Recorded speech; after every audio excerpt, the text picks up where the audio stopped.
በቁጥጥር ስር ያሉት አርቲስቶችና የፊንቴክ ኢንቨስትመንት ባለቤት አደገኛ የወሲብ ማፊያ እንደነበሩ ተጋለጠ። በሀገራችን ተደርጎ የማይታወቅ ጉድ ተጋልጧል። በዝርዝር ይቀርባል። የየመኑ ሀውቲ ታጣቂዎች ቡድን በቀይ ባህር በኩል በሚያልፉ መርከቦች ላይ ጥቃት መፈጸም እንደሚጀምር ማስጠንቀቁን ተከትሎ የአውሮፓ ባህር ጉዞ ደህንነት ተቋም መርከቦች ከየመን ባህር ክልል እንዳያቋርጡ አሳሰበ። ተጨማሪውን በቆይታችን ትሰማላችሁ።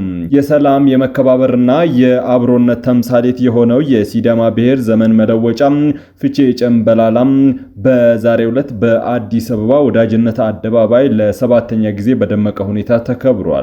ውድ ቤተሰቦቻችን በዛሬው ቆይታችን እነዚህንና ሌሎችንም ሀገር አቀፍ ቀጠናዊና ዓለም አቀፍ መረጃዎችን በዝርዝር ወደ እናንተ እናቀርባለን። ለቤቱ አዲስ የሆናችሁ ሰብስክራይብ በማድረግ የደወል ምልክቷን በማብራት የቤቱ አባል ትሆኑ ዘንድ በታላቅ ትህትና እንጋብዛለን። በቅድሚያም የዕለቱን የቢዝነስ ዘገባዎች ያስቀድመን ወደ ዝርዝር ዘገባዎቹ እናልፋለን።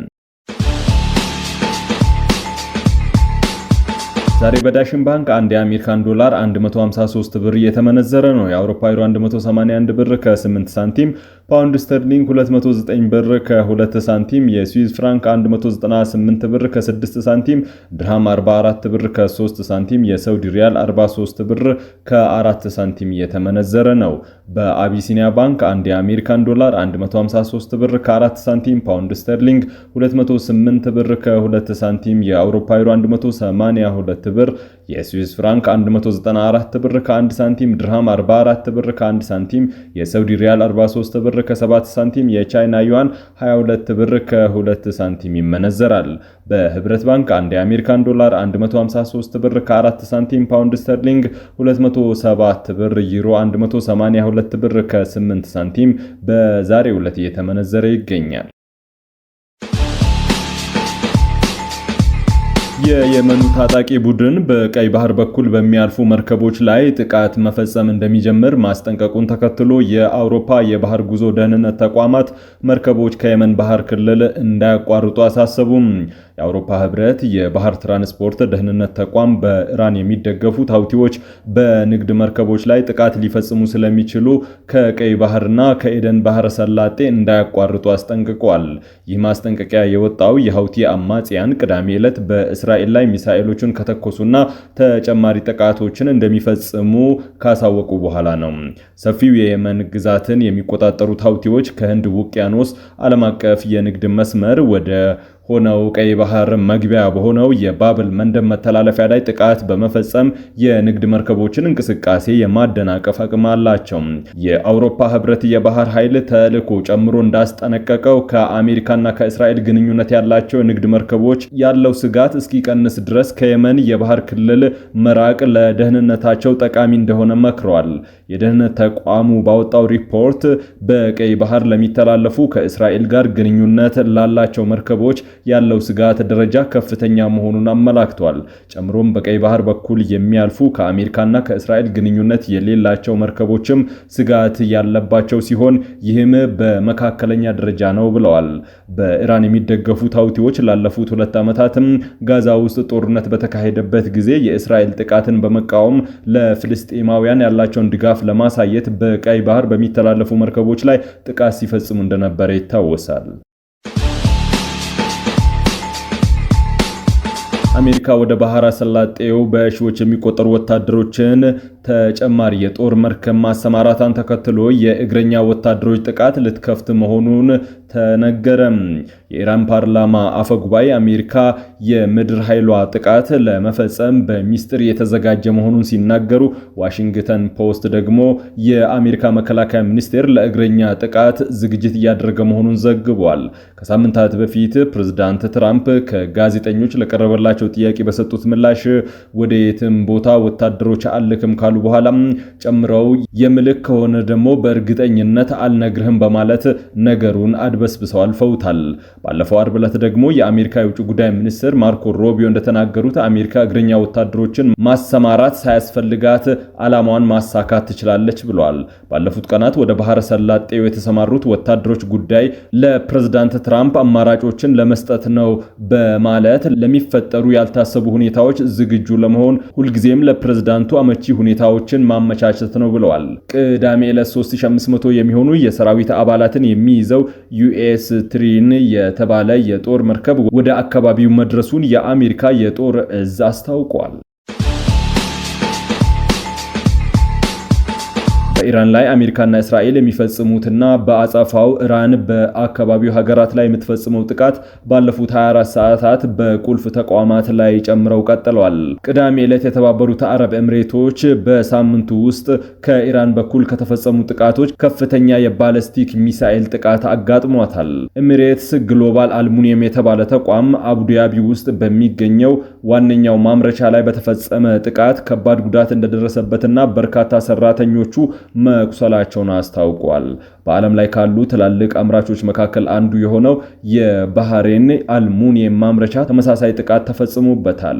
በኩዌት ዓለም አቀፍ አውሮፕላን ማረፊያ ላይ በተፈጸመ ጥቃት የራዳር መቆጣጠሪያ ስርዓት ከፍተኛ ጉዳት እንደደረሰበት ተነግሯል። ከአሜሪካ ጋር ባላቸው የቀረበ ግንኙነት ምክንያትና የጦር ሰፈሮችን በማስተናገዳቸው ምክንያት የኢራን የበቀል ጥቃት ኢላማ የሆኑት የመካከለኛው ምስራቅ ሀገራት የጦርነቱ ቀጥተኛ ገፈት ቀማሾች ሆነዋል። የኢራን ሚሳኤሎችና ድሮኖች የነዳጅ ተቋሞቻቸውን ከመምታታቸውን በተጨማሪ የሆርሙዝ ወሽመጥ በመዘጋቱ ምርታቸውን ለመሸጥ ተቸግረው ምጣኔ ሀብታዊ ኪሳራ እያጋጠማቸው ነው። ጦርነቱ እንዲቆም እየጠየቁ ያሉት የባህር ሰላጤው ሀገራት በአሜሪካ እቅድ መሰረት ይደረጋል ተብሎ በሚጠበቀው ድርድር ውስጥ ለመሳተፍ እየጠየቁ ነው። በኢራን ላይ በተከፈተ ጦርነት ሰበብ ቀውስ የገጠማቸው ሀገራት ወደፊት ከአሜሪካና ከኢራን ጋር በሚኖራቸው ግንኙነት ላይ የተለያየ አቋም ይዘዋል። የሰላም የመከባበርና የአብሮነት ተምሳሌት የሆነው የሲዳማ ብሔር ዘመን መለወጫ ፊቼ ጨምበላላ በዓል በአዲስ አበባ ወዳጅነት አደባባይ ለሰባተኛ ጊዜ በደመቀ ሁኔታ ተከብሯል። በበዓሉ አከባበር ላይ የፕላንና ልማት ሚኒስትሩ ፍጹም አሰፋም፣ የአዲስ አበባ ከተማ አስተዳደርና የሲዳማ ክልል ከፍተኛ አመራሮች፣ ዲፕሎማቶች እንዲሁም የኪነ ጥበብ ባለሙያዎች፣ የሀገር ሽማግሌዎች በተገኙበት ነው በድምቀት የተከበረው። የባህልና ስፖርት ሚኒስትር ዴኤታ ረዳት ፕሮፌሰር ነብዩ ባየ በመርሃ ግብሩ ላይ ባስተላለፉት መልእክት ፊቼ ጨምበላላ የፍቅር የአዲስ ተስፋ መገለጫ ከመሆኑም ባለፈም የጨረቃና የከዋክብት ዑደት የቀመረው ጥልቅ ሀገር በቀል ዕውቀት የሚታይበት የዓለም ሕዝብ ቅርስ ነው ብለውታል። የቱሪዝም ሚኒስትር ዴኤታ እንደገና አበበ በበኩላቸው በዓሉ የሲዳማ አባቶች ያላቸውን ጥልቅ የስነ ፈለክ ዕውቀት ለዓለም ያስተዋወቀ የታሪክና የባህል ማንነት መገለጫ መሆኑን በንግግራቸው አንስተዋል ነው የተባለው። በአዲስ አበባ ከተማ አስተዳደር በምክትል ከንቲባ ማዕረግ የስራና ክህሎት ቢሮ ኃላፊ አቶ ሚሊዮን ማቴዎስ በዓሉ በዩኔስኮ በማይዳሰሱ ቅርሶች ዝርዝር ውስጥ የተመዘገበና የከተማዋን ብዝሃነት ይበልጥ የሚያጎላ መሆኑን ተናግረዋል። የባህልና ስፖርት ሚኒስቴር ይህ በዓል እሴቱን ጠብቆ ለትውልድ እንዲተላለፍ የቱሪዝም ዘርፉን እንዲያነቃቃ ከክልሉ መንግስት ጋር በትኩረት እንደሚሰራ በመድረኩ ላይ ገልጿል። 28 ሚሊዮን በላይ መራጭ ዜጎች ተመዝግቧል ተባለ። የኢትዮጵያ ብሔራዊ ምርጫ ቦርድ ለሰባተኛው ጠቅላላ ምርጫ ከ28 ሚሊዮን በላይ ዜጎች ለመራጭነት መመዝገባቸውን አስታውቋል። ቦርዱ ባወጣው መግለጫም ከየካቲት 28 ጀምሮ የመራጮችን ምዝገባ በዲጂታልና በማኑዋል አማራጮች እየተከናወነ እንደሚገኝ ገልጿል። የመራጮች ምዝገባ ሂደትን አስመልክቶ ቦርዱ ባወጣው መረጃ መሰረትም እስከ መጋቢት 18 2018 ድረስ ባለው ጊዜ ውስጥ በድምሩ 28 ሚሊዮን 365315 መራጮች መመዝገባቸው ተገልጿል። ለመራጭነት ከተመዘገቡት ውስጥ 13 ሚሊዮን 450 ሺህ ሴቶች ሲሆኑ 15 ሚሊዮን 317567ቱ ደግሞ ወንዶች ናቸው። ሰሞኑን በዜጎች ላይ 1.7 ቢሊዮን ብር ጉዳት ባደረሱ የአንድ ታዋቂ ኢንቨስትመንት ድርጅት መስራች ባለቤቶች ላይ ምርመራ አጣርቶ ለአቃቤ ሕግ በመላክ ክስ መመስረቱን የኢትዮጵያ ፌዴራል ፖሊስ ማስታወቁ ይታወሳል። ከዚህ ወንጀል ጀርባ ሌላ እጅግ አሳሳቢና የብዙዎችን ሕይወት ያበላሸ ድርጊት ተደብቋል ሲሉ የመረጃ ምንጮቻችን አረጋግጠዋል። ይህ በሕግ ቁጥጥር ስር የዋለው የኢንቨስትመንት ድርጅት ባለቤት የገንዘብ አቅሙንና ተጽዕኖውን መከታ በማድረግ በርካታ ሴቶች ላይ የመድፈር ሙከራና ከባድ ጾታዊ ጥቃቶችን ሲፈጽም እንደነበረ የሚያሳዩ መረጃዎች ተገኝተዋል። ግለሰቡ አሁን በህግ ቁጥጥር ስር መዋሉ ለረጅም ጊዜም በፍርሃት ዝምታን የመረጡ ሰለባዎችን ድምጻቸውን እንዲያሰሙ ትልቅ እድል ፈጥሯል። የገንዘብ ማጭበርበሩ በህግ አግባብ እየታየ ቢሆንም በሴቶች ላይ የደረሰው ይህ አሰቃቂ የስነ ልቦናና የአካል ጥቃት በምንም አይነት ሁኔታ በዝምታ ሊታለፍ አይገባም ተብሏል።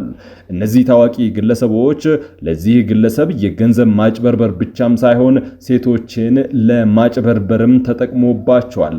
ግለሰቡና አርቲስቶቹ በርካታ ሴቶችን አታለው ወሲብ ፈጽሟል። በተቀናጀ ሁኔታ በርካታ ገንዘብ በማፍሰስ እስከ ክፍለ ሀገር የተዘረጋ የወንጀል ቡድን በማደራጀት በወሲብ ንግድ ተሳትፎ ሲያደርጉ እንደነበረ ነው ታማኝ የመረጃ ምንጮች የተገኙትም።